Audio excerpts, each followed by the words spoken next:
दोस्तों आज की वीडियो का टॉपिक किलोवाट और केडब्ल्यूएच क्या होता है, वे इसे कैसे निकालते हैं। दोस्तों यह वीडियो देखने के बाद आप किलोवाट और केडब्ल्यूएच के बारे में सारे डाउट क्लियर हो जाएंगे और साथ साथ इसको कैसे निकालते हैं वो सब आपका क्लियर हो जाएगा। तो दोस्तों जैसे कि मैं आपको हमेशा से मैं लास्ट वीडियो के अंदर बताते आ रहा हूँ कि हमारा कोई भी वायर है उस वायर से हमारा करंट भी चल रहा होता है और हमारा वोल्टेज भी चल रहा होता है, ठीक है। क्योंकि हम यहाँ पे कोई भी, जैसे हमने एक फैन कनेक्ट करा रखा है, हमारा एक पंखा कनेक्ट है, तो ये पंखा कनेक्ट में इस वायर से हमने इसको फेज दे रखा है और इस वायर से मैंने इसको न्यूट्रल दे रखा है, ठीक है। ये फेज दे रखा है और ये न्यूट्रल दे रखा है। तो दोस्तों इस फेज से मेरा करंट भी इसके अंदर फैन में जा रहा है और मेरा वोल्टेज भी जा रहा है और फिर बाद में मेरा वो न्यूट्रल से होते हुए बाहर निकल रहा है। तो दोस्तों मेरा फैन जो है वो करंट भी कंजप्शन करता है और वोल्टेज भी कंजप्शन करता है।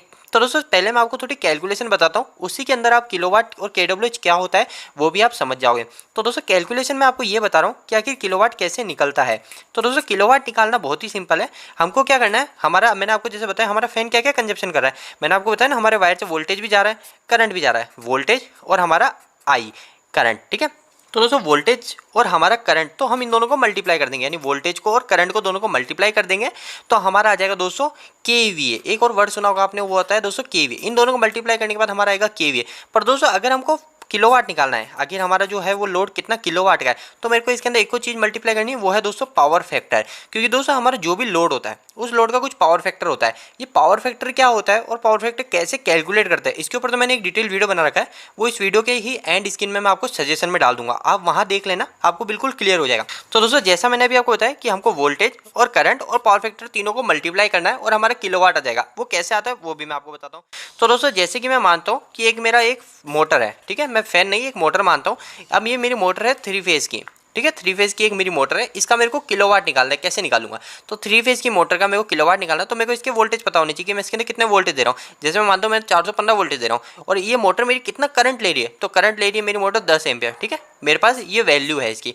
तो दोस्तों मैंने आपको जैसे बताया कि हमको वोल्टेज पता होनी चाहिए, तो 415 इंटू करंट हो गया हमारा 10 एम्पियर, ठीक है, इंटू पावर फैक्टर। हर चीज़, यानी अगर आपको किसी भी चीज़ का अगर पावर फैक्टर नहीं पता है तो आप यहाँ पे 0.8 से मल्टीप्लाई कर दो। अगर आपको पता है, आपको निकालना आता है, तो आप निकाल लीजिए और उसके बाद में यहाँ पे पावर फैक्टर मेंशन कीजिए। अगर नहीं पता तो 0.8 मेंशन कर सकते हैं, कोई भी दिक्कत वाली बात नहीं है। और अगर आपको जानना है तो मैंने आपको बताया वीडियो के एंड स्क्रीन में मैं आपको सजेशन में डाल दूंगा। तो दोस्तों 0.8, अब आप इन तीनों को मल्टीप्लाई तो कर रहे हैं, क्या आपका किलोवाट आ जाएगा? बिल्कुल नहीं। क्यों नहीं आएगा दोस्तों? क्योंकि अभी हम बात कर रहे हैं 3 फेज की, 3 फेज मतलब 415 वोल्टेज की। और मैंने जैसा आपको हर वीडियो के अंदर बताया, जिस भी कैलकुलेशन होती है, कि अगर हम कभी भी वोल्टेज को यूज में ले रहे हैं फॉर्मूले के अंदर, और अगर वो 3 फेज का हो रहा है, यानी अगर हम उसके अंदर वोल्टेज 3 फेज सप्लाई दे रहे हैं, तो हमको हमेशा वोल्टेज के साथ में एक और वैल्यू मल्टीप्लाई करनी है, वो होती है √3। और इस √3 का मतलब होता है दोस्तों 1.732। मैं यहाँ पे √3 की जगह ये वैल्यू लिख सकता हूँ, ये एक फिक्स वैल्यू है और ये हमको हमेशा मल्टीप्लाई करनी पड़ती है। अगर यहाँ पे सिंगल फेज होता, मेरे को एक सिंगल फेज अगर मेरा फैन का है, तो मेरे जैसे फैन के अंदर मैं 220 वोल्टेज दे रहा हूँ और मेरे फैन का जो है वो एम्पियर ले रहा है, जैसे मेरे मानता हूँ मैं 1 एम्पियर मेरा फैन ले रहा है, तो दोस्तों मेरे को क्या करना था, voltage into current, voltage 220 into current 1 ampere into power factor जितना भी 0.8 अगर नहीं पता, और बाद में मैं नीचे 1000 से भाग लगा देता और मेरा आ जाता दोस्तों किलोवाट। पर दोस्तों इसके अंदर मेरे को अभी 3 फेज की बात कर रहा हूँ, मतलब मेरी मोटर 415 वोल्टेज पे चल रही है, तो मैं इसके साथ में √3 को मल्टीप्लाई कर रहा हूँ और दोस्तों लास्ट में 1000 क्यों भाग लगा रहा हूँ वो भी मैं आपको भी बताऊंगा। तो दोस्तों अभी मैं एक बार इन सबको मल्टीप्लाई कर लेता हूँ और फिर आपने जो आंसर आता है वो मैं आपको बताता हूँ। तो दोस्तों 1.732 जो कि √3 की वैल्यू है, इसके बाद में 415 जो कि वोल्टेज है, इसके बाद में दोस्तों करंट, क्योंकि वोल्टेज और करंट दोनों मल्टीप्लाई करना है, हमारे वायर के अंदर से दोनों जा रहे हैं, इसके बाद दोस्तों पावर फैक्टर नहीं पता तो 0.8 में मल्टीप्लाई करो। तो दोस्तों मेरा सबको मल्टीप्लाई करने के बाद आया 5750 और दोस्तों मैं नीचे डिवाइड कर रहा हूँ 1000 से। अब ये दोस्तों 1000 से क्यों डिवाइड कर रहा हूँ, ये 1000 से इसलिए डिवाइड कर रहा हूँ क्योंकि दोस्तों अभी मैं निकाल रहा हूँ क्या, किलो वाट। अगर दोस्तों मेरे को ओनली फॉर वाट निकालना होता, ये ओनली फॉर मेरे को एक वाट ही निकालना होता, वाट जैसे W लिख रहे हैं पर यहाँ पे होता है वाट, इस तरीके से होता है, और किलो होता है KILO, किलो वाट। पर दोस्तों अगर मेरे को ओनली फॉर वाट निकालना होता ना तो मैं ये 1000 से भाग नहीं लगाता। पर दोस्तों अगर मेरे को किलो वाट निकालना है तो किलो वाट के अंदर हमेशा 1000 से भाग लगता है, क्योंकि आपने सुना है ना दोस्तों 1 किलोग्राम, तो ग्राम के अंदर आपको पता है कि एक किलोग्राम के अंदर हमारे 1000 ग्राम होते हैं। तो इसी तरह दोस्तों 1 किलोवाट के अंदर 1000 वाट होता है। तो मैं अभी वाट में संख्या आएगी मेरी 5750, तो मैं इसके अंदर 1000 का भाग लगा दूंगा और दोस्तों मेरा आ जाएगा किलोवाट। अब दोस्तों फिर बाद में हम बात करेंगे कि आखिर KWH क्या होता है, वो भी हम समझ लेंगे। तो दोस्तों अभी मैं इन दोनों को भाग लगाऊंगा, तो भाग हम कैलकुलेटर का उपयोग नहीं करते, हम डायरेक्ट कर लेते हैं हैं, 3 जीरो है ना, 1 2 3। तो दोस्तों यहाँ से मैं ऊपर से देख लूँगा 1 2 3 और यहाँ पे मेरा पॉइंट लग जाएगा और ये मेरा तीनों कट जाएंगे।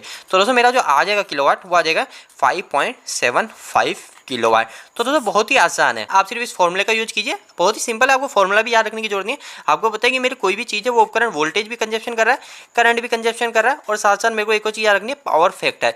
और अगर वो 3 फेज है और इसमें भाग लगाना है 1000 का, पर इसमें एक चीज़ ध्यान रखना हमेशा, अगर वो 3 फेज है, ये इस फॉर्मूले में नहीं किसी भी फॉर्मूले में इलेक्ट्रिकल का है, अगर वो 3 फेज है तो वोल्टेज साथ में आप √3 मतलब 1.73 को मल्टीप्लाई करो। अगर सिंगल फेज है तो कोई बात नहीं, आप इतना ही कर लीजिए। अब बात करते हैं क्या कि KWH क्या होता है। हमने किलोवाट तो निकाल लिया, कैसे निकालते हैं हम समझ गए, अब KWH को निकाल लेते हैं। तो दोस्तों KWH सिंपल सी चीज़ ये है, KWH हमारा कितना भी किलोवाट है ना, KWH बनता कैसे, देखो दोस्तों ये है KWH, ये बनता कैसे। अब जैसे मैंने किलोवाट तो निकाल लिया, इसके आगे मैं घंटा जोड़ दूंगा तो मेरा KWH हो जाएगा ना।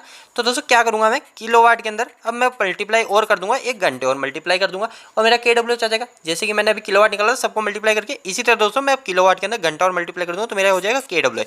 तो अब घंटे कैसे मल्टीप्लाई होंगे, जैसे अब मैं मानता हूँ कि मेरा कोई भी लोड है, जैसे इसी की बात करते हैं तो 5.75 किलोवाट, 5.75 किलोवाट मेरा लोड है, ठीक है। अब दोस्तों ये कंटिन्यू चल रहा है मेरा लोड, मैं मानता हूँ कि अगर मेरा ये लोड कंटिन्यू 10 घंटे चल रहा है तो मैं इसको KWH कैसे निकालूंगा। तो दोस्तों मैं यहाँ पे 10 घंटे से मल्टीप्लाई कर दूंगा, 10 घंटे। तो दोस्तों जैसे मैं इसको 10 घंटे से मल्टीप्लाई करूंगा, आप कैलकुलेटर का भी उपयोग कर सकते हो, ये हो जाएगा दोस्तों 57.5 KWH। अब ये हो जाएगा 150 KWH क्योंकि मैंने इसमें घंटे भी मल्टीप्लाई कर दिए।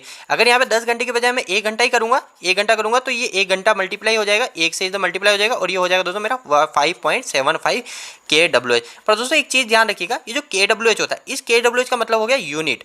यूनिट का मतलब दोस्तों हमारा खर्च, कि हम कितना खर्च कर रहे हैं, 1 घंटे के अंदर हम कितना खर्च कर रहे हैं, वो हो गई हमारा खर्च, यानी यूनिट हमारा खर्च हो गया।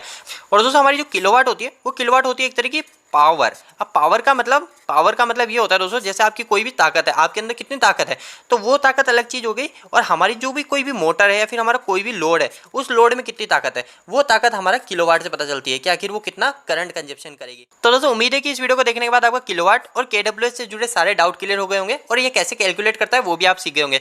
दोस्तों आपको यह वीडियो कैसा लगा, इस वीडियो को लाइक करके जरूर बताना। अगर आपका कोई भी सवाल इस वीडियो के प्रति या फिर इलेक्ट्रिकल से जुड़ा है तो आप मुझे नीचे कमेंट बॉक्स में कमेंट करके पूछ सकते हैं। इलेक्ट्रिकल वीडियोस अगर आप हिंदी में देखना पसंद करते हैं, आज ही चैनल को सब्सक्राइब कर लीजिए। आज के लिए इतना ही, धन्यवाद।